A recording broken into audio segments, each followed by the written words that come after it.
Welcome. In front of me is a Google Pixel 8 Pro, and today I'll show you how you can enable your power saving mode on this device. So to get started, put on your notifications, then extend it by swiping down once more, and one of those toggles should be a power saving mode. Now if you don't see it on the first page, you can swipe to the left like so to see the second page where the battery saver is located for me. Right over here.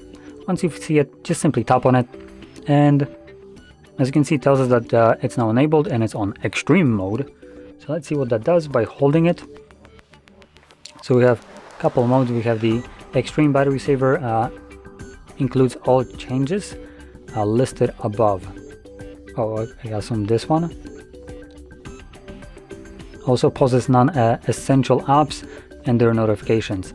Now this might be actually important to some people. Non-essential apps would basically include, I would assume, almost every app apart from maybe messages.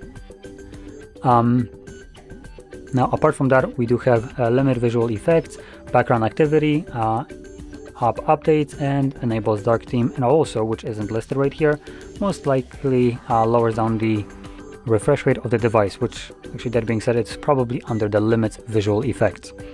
So there we go. Now if you want, you could select the standard battery saver, which I believe actually might be selected by default. So if you want to, you can swap between them. Obviously this one is a little bit more extensive. That kind of limits almost all the applications that you might have installed in terms of how they behave with power saving mode, meaning they won't be probably delivering notifications when you're not using the device. Now, with that being said, once you're done with your power saving mode, you can get back to the toggle, tap on it once more to turn it off so your device goes back to functioning normally. And with that being said, if you found this very helpful, don't forget to hit like, subscribe, and thanks for watching.